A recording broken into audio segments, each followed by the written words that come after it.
I stood at the edge of our family's wheat field, watching the golden stalks sway in the morning breeze. Dad had been sick for months, and we all knew the end was coming. The farm had been in our family for 4 generations, sprawling across 800 acres of prime Iowa farmland. My brother Marcus and I had grown up working these fields together, learning every inch of the property from our father. Dad had always been fair with us, never showing favoritism, despite Marcus being the older son. We both worked the farm equally, splitting responsibilities and sharing in both the profits and the backbreaking labor. Marcus handled the business side while I focused on crops and livestock. It seemed like a perfect partnership, and I assumed that when Dad passed, we'd continue working together as equal partners. The morning Dad died, Marcus was already at the hospital making arrangements. I had spent the night in the fields, checking on the cattle as had become my routine during Dad's illness. When I arrived at the hospital, the nurses told me he had passed peacefully just after sunrise. Marcus was in the hallway, speaking quietly on his phone, his face a mask of grief and something else I couldn't quite identify. That afternoon, as we sat in Dad's old farmhouse kitchen planning the funeral, Marcus dropped the bombshell that would change everything between us forever. He pulled out a manila folder and spread several legal documents across the worn wooden table, where we'd eaten countless family meals. The afternoon light filtered through Mom's old lace curtains, casting familiar shadows across the room where we'd shared so many discussions. Marcus sat across from me at the kitchen table, his expression unreadable as he organized the papers with methodical precision. The conversation felt different, charged with an undercurrent of tension I'd never experienced with my brother before. "David, we need to talk about Dad's will," Marcus said, his voice carefully controlled. He slid a thick document across the table toward me. "I've already spoken with Dad's lawyer, and the situation is complicated." I picked up the papers, my hands trembling slightly as I began to read. The legal language was dense and confusing, but one thing became crystal clear. According to this document, Marcus was inheriting the entire farm. My heart pounded as I read and reread the sections detailing the property division.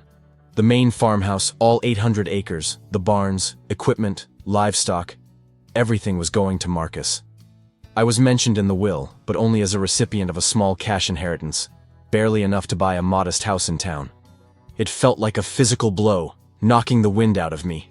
"This can't be right," I managed to say, my voice barely above a whisper. "Dad always said the farm would stay in the family, that we'd work it together. He wouldn't have cut me out like this."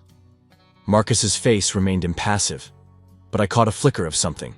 Guilt, perhaps, or satisfaction, before he composed himself again. "I'm sorry, David. I know this is a shock. Dad made his decision based on who he thought could best manage the farm's future.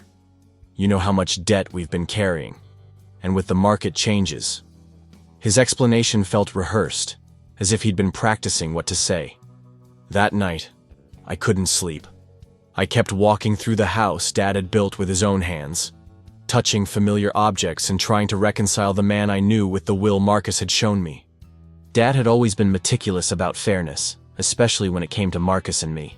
He taught us both everything about farming, and always split any farm income between us equally during our adult years working together. I found myself in Dad's study, a small room where he kept his important papers and conducted farm business.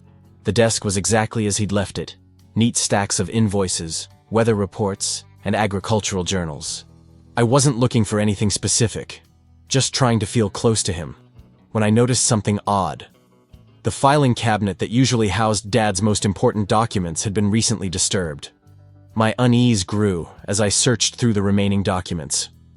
Dad had always kept meticulous records of everything: crop yields, equipment purchases, property assessments, insurance policies.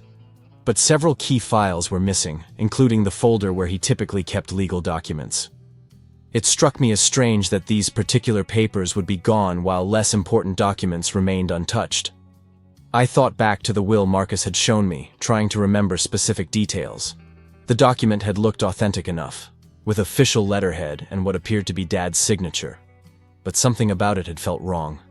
The language seemed overly formal, different from other legal documents I'd seen Dad handle over the years. And the timing bothered me too. Why would Dad have updated his will recently without mentioning it to either of us? As dawn broke over the wheat fields, I made a decision. I was going to contact Dad's lawyer directly. The days leading up to Dad's funeral passed in a blur of grief and confusion. Marcus took charge of most arrangements, which I initially appreciated since I was struggling to process both my father's death and the shocking contents of his will. Our extended family began arriving from across the Midwest. Aunts, uncles, and cousins who had maintained connections to the farm. What struck me as odd was how Marcus interacted with these relatives. He spoke with the authority of someone who had already assumed full ownership of the farm, making decisions about everything from the funeral service to the future of Dad's livestock. When our Uncle Robert asked about the farm's future, Marcus smoothly explained that he would be taking over operations, mentioning me only as someone who was exploring other opportunities. I found myself studying Marcus more carefully, noticing things I'd overlooked before. He had always been good with people, charming and persuasive in ways that had served him well in handling the business side of farming. But now those same qualities seemed calculated, almost manipulative. He deflected any direct questions about the will, always steering conversations toward memories of Dad. The viewing was held at Morrison's funeral home in town, the same place where we'd said goodbye to Mom 5 years earlier. As friends and neighbors filed past Dad's casket, sharing memories and offering condolences, I felt increasingly isolated. These people had known our family for decades, yet none seemed surprised by the news that Marcus was inheriting everything. That evening, after the viewing, I decided to take a drive past some neighboring farms. As I drove the county roads I'd traveled thousands of times, I noticed something that made my blood run cold. At 3 different properties, I saw the distinctive red pickup truck that belonged to Marcus's friend Jake Morrison, the funeral director's son. I pulled over to the side of the road, my mind racing as I tried to piece together what I'd just seen. Jake Morrison's truck at multiple farms on the evening before Dad's funeral seemed more than coincidental. Jake had always been friendly with Marcus, and I knew they'd maintained their friendship from high school, but his presence at neighboring farms raised questions I didn't want to consider. Driving home, I mentally cataloged everything that had seemed off since Dad's death. The missing files from his study, Marcus's immediate knowledge of the will's contents, his smooth deflection of questions, and now Jake's mysterious rounds to local farms. I was beginning to suspect that Marcus might have manipulated the situation somehow, but I couldn't figure out how or why. Back at the farmhouse, I found Marcus in the kitchen, going through more papers. He looked up when I entered, his expression guarded. "Where were you?" I was starting to worry. His concern seemed genuine, but I'd lost the ability to take anything he said at face value. I mentioned driving around to clear my head, and he nodded sympathetically. But I noticed his eyes kept darting to the papers he'd been organizing. "What are those documents?" I asked, trying to keep my voice casual. Marcus gathered them quickly, tapping the stack against the table to align the edges. "Just more paperwork for the lawyer. Insurance policies, bank account information, that sort of thing. Nothing you need to worry about." The phrase, "nothing you need to worry about," struck me as particularly telling. Since when did Marcus decide what I should or shouldn't be concerned about? I excused myself and went to my old bedroom. But instead of sleeping, I spent the night making notes about everything that had seemed suspicious. I wrote down dates, times, and observations, creating a timeline of events since Dad's death. The morning of Dad's funeral dawned gray and drizzly, matching the somber mood that had settled over the farm. I woke early and walked through the fields one more time, saying my own private goodbye to the land that had shaped my entire life.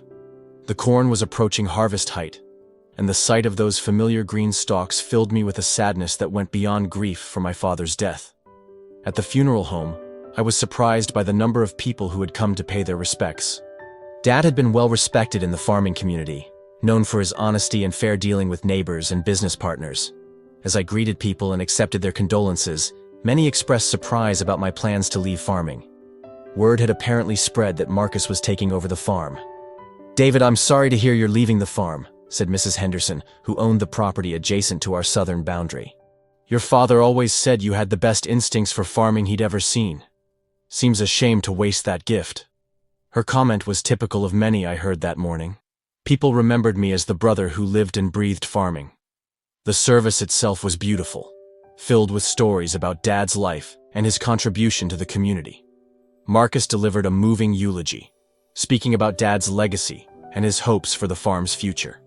To anyone listening, It sounded like he was honoring our father's memory while accepting the responsibility of continuing his work. But knowing what I knew about the will, his words felt hollow. As we made our way to the cemetery for the burial, I noticed several cars in the procession that seemed out of place. Mixed in with the pickup trucks and modest sedans were a few expensive vehicles I didn't recognize. After the burial, everyone gathered back at the farm for the traditional meal that neighbors had organized. The farmhouse was filled with people sharing memories, offering support, and discussing everything from crop prices to local politics. I moved through the crowd mechanically, accepting condolences while my mind remained focused on the unanswered questions surrounding Dad's will. I was in the kitchen, helping to arrange food platters, when I heard a commotion from the living room. Voices had risen slightly, and there was an undercurrent of tension that cut through the gentle murmur of funeral conversation. Making my way toward the sound, I saw Marcus standing near the front door, his face flushed and his posture defensive. Facing him was a woman I'd never seen before. Tall, professionally dressed, with steel gray hair and the bearing of someone accustomed to being taken seriously. She held a briefcase in one hand and what appeared to be legal documents in the other. The conversation between her and Marcus had clearly been going on for several minutes, and from the expressions on nearby faces, it hadn't been going well. "Mr. Thompson," the woman was saying, her voice calm but firm. "I understand this is a difficult time, but these matters cannot wait. I represent the estate, and there are irregularities that must be addressed immediately." Marcus glanced around the room, clearly uncomfortable with having this conversation in front of so many people. "I think there's been some misunderstanding," Marcus replied, trying to keep his voice low. "All the estate matters have been handled. My father's will was very clear about his intentions." The woman opened her briefcase and withdrew a manila folder thick with documents. "Mr. Thompson, I'm afraid the will you've been referencing is not your father's final testament." The room had grown increasingly quiet as people became aware that something important was happening. The woman introduced herself as Patricia Coleman, an attorney from Des Moines, who specialized in estate law. She explained that she had been contacted by Dad's longtime lawyer, who had discovered some irregularities in the probate process and had asked her to investigate. What she had found changed everything we thought we knew about Dad's final wishes. "Your father updated his will just 6 weeks before his death," Ms. Coleman explained, spreading the new documents across the dining room table while the funeral guests looked on in stunned silence. "This document supersedes any previous wills, and I can assure you, it has been thoroughly authenticated. The signatures have been verified, the witnesses have been contacted, and the document meets all legal requirements." I moved closer to see the papers, my hands shaking as I recognized Dad's distinctive handwriting in the margins and his familiar signature at the bottom of each page. This will was different from the one Marcus had shown me in every significant way. According to this document, the farm was to be divided equally between Marcus and me, with specific provisions for how we would manage the property together. Marcus's face had gone pale as he read through the document. "This is impossible," he said, his voice barely above a whisper. "Dad never mentioned updating his will. I would have known about it." Miss Coleman looked at him with the steady gaze of someone who had seen many family disputes over inheritance. "Mr. Thompson, your father was very specific about keeping this document confidential until after his death." The implications of this revelation began to dawn on me. If this was Dad's real will, then the document Marcus had shown me was either an outdated version or something else entirely. I thought about the missing files from Dad's study, Marcus's quick assumption of control, and his friend Jake's mysterious visits to neighboring farms. A sick feeling settled in my stomach as I realized what might have happened. As the funeral guests gradually realized they were witnessing a family crisis, most began to quietly excuse themselves, leaving only our closest relatives and a few longtime family friends. Ms. Coleman suggested we move to a more private location to discuss the implications of the authentic will, but I had questions that couldn't wait. "Ms. Coleman," I said, "can you tell us how you discovered this will? And what happened to make you investigate in the first place?" She consulted her notes before responding. "Your father's primary attorney, Mr. Richard Hayes, was contacted by another lawyer asking about the estate settlement process. That lawyer claimed to represent someone who had questions about the will's authenticity. I felt like pieces of a puzzle were finally falling into place. Who was the lawyer who contacted Mr. Hayes?" Ms. Coleman looked through her papers again. a Mr. Thomas Brennan from Brennan & Associates. He indicated that his client had reason to believe the will being probated was not legitimate. The name meant nothing to me, but I noticed Marcus's reaction. A quick, sharp intake of breath and a look of panic. "Do you know Mr. Brennan, Marcus?" I asked. My brother shook his head too quickly, denying any connection, but his body language suggested otherwise. Ms. Coleman was clearly picking up on the dynamics between us. "Gentlemen, I think it would be best if we discuss this matter with all parties present, including legal representation for both of you." Uncle Robert, who had been listening to everything with growing concern, stepped forward. "Patricia, I'm a retired judge, and I think I understand what you're suggesting. Are you saying that someone may have deliberately presented a false will?" Ms. Coleman chose her words carefully.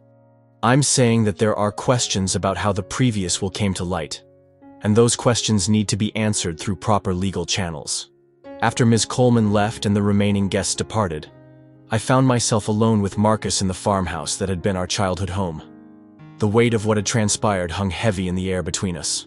I sat at the kitchen table where he had first shown me the false will, trying to process the magnitude of his betrayal. "How long have you been planning this?" I asked, my voice steady despite the turmoil I felt inside. Marcus sat across from me, his head in his hands, no longer maintaining the pretense of innocence. The confident, controlling demeanor he'd displayed since Dad's death had crumbled, replaced by what looked like exhaustion and defeat.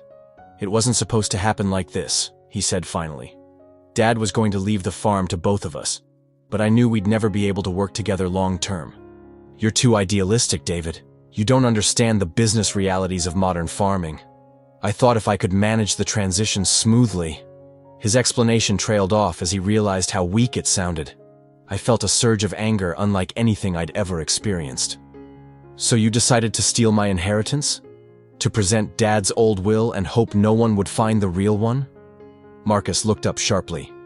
"I didn't forge anything. The will I showed you was real. It was just from 2018 before Dad updated it. I found it in his files and hoped that would be enough." "But you knew about the updated will?" The question hung between us like an accusation. Marcus nodded slowly. "Dad told me about it a few weeks before he died. He was worried about the farm's debt load and wanted to make sure we'd work together to save it. But I'd already been talking to developers about the property. The land is worth millions, David." The final piece of the puzzle fell into place. Marcus hadn't just wanted to steal my inheritance. He'd been planning to sell our family's legacy. Over the following days, as lawyers became involved and the true scope of Marcus's deception emerged, I learned that his scheme had been far more elaborate than I'd initially realized. Jake Morrison, the paralegal whose truck I'd seen at neighboring farms, had been helping Marcus approach other landowners about selling their properties to developers who wanted to build a massive suburban subdivision. The developers wanted to build on the prime agricultural land surrounding our small town. Marcus had positioned himself as a local intermediary, promising other farmers top dollar for their land if they sold as part of a coordinated package deal. Our farm, with its 800 acres in the center of the target area, was the keystone that would make the entire development viable. Ms. Coleman's investigation revealed that Marcus had been in contact with these developers for months before Dad's death, using his knowledge of local farming families and their financial situations to identify potential sellers. He'd been building relationships, offering advice about market conditions, and subtly suggesting that the future of small-scale farming in our area was limited. The timing of Dad's death had accelerated Marcus's timeline, forcing him to rely on the outdated will, rather than finding a way to pressure me into agreeing to sell my share of the farm. His plan had been to present me with a fait accompli. He owned the farm, developers were offering millions for it, and I could either accept a buyout or be left with nothing. What he hadn't counted on was Dad's lawyer's diligence in ensuring the proper will was probated, or the fact that someone, likely one of the farmers he'd approached, had become suspicious enough to seek legal advice about his development scheme. The lawyer who had contacted Mr. Hayes represented a farming family that had been pressured to sell, and wanted to know if Marcus actually had the authority to broker such deals. The legal resolution of the estate took several months, during which Marcus and I barely spoke. He had moved out of the farmhouse immediately after Ms. Coleman's revelations, taking only his personal belongings and leaving behind all the equipment and records he'd been managing. The silence between us was painful, but I couldn't find a way to bridge the gap his deception had created. The authentic will was validated in court, and the farm was officially divided between us, as Dad had intended. However, Marcus made it clear that he wanted nothing more to do with farming. He hired his own attorney and initiated proceedings to force a sale of his half of the property, arguing that the farm couldn't be profitably operated as a divided asset. I fought the forced sale with everything I had, taking out loans against my portion of the property to buy out Marcus's share. The financial strain was enormous, but I was determined to keep the farm intact and in operation. Several of our neighbors, learning about the development pressure that had been building in secret, offered to help however they could. The buyout negotiations were handled entirely through lawyers, with Marcus and I never meeting face-to-face to discuss terms. He accepted fair market value for agricultural land, which was significantly less than what the developers had been offering, but he seemed eager to sever all ties to the farm and our family's history. The money allowed him to relocate to Des Moines, where he found work in commercial real estate. During this period, I also learned more about Dad's final months and his decision to update his will. According to Mr. Hayes, Dad had become aware of Marcus's discussions with developers and was deeply troubled by the possibility that the farm might be sold after his death. The will update had been his way of ensuring that at least one of his sons would have the power to preserve the family's agricultural legacy. A year after Dad's funeral, I stood in the same wheat field where this story began, but everything had changed. The farm was now entirely mine, free from the development pressure that had threatened to destroy it. I had hired 2 local men to help with the operation, creating jobs that helped offset some of the debt I'd taken on to buy out Marcus. The farming community had rallied around me in ways I never expected. Neighbors shared equipment, offered advice, and helped me navigate the business aspects of farming that Marcus had previously handled. I discovered that I was more capable of managing those responsibilities than I'd ever imagined, and the farm was actually more profitable as a focused agricultural operation. The development pressure on our area continued, but the farming families who had been approached by Marcus were now more united in their resistance to selling. We formed a cooperative that helped us negotiate better prices for our crops and purchase equipment more affordably. The strength we found in working together made our individual farms more viable. I never heard from Marcus directly after the legal proceedings concluded, though I occasionally heard news about him through mutual acquaintances. He had apparently found success in commercial development, working on projects similar to the one he had envisioned for our area. We lived in the same state, but might as well have been on different planets. The farmhouse felt different now, quieter, but also more peaceful. I kept Dad's study exactly as he had left it, and I often found myself sitting at his desk in the evenings, reading through his journals and notes. In those moments, I felt connected not just to him, but to all the generations of our family who had worked this land. Sometimes, standing in the fields at sunset, I thought about forgiveness and whether there might someday be a way to repair the relationship with Marcus. The farm thrived under my attention, and I began to see possibilities for its future that honored both Dad's memory and my own vision.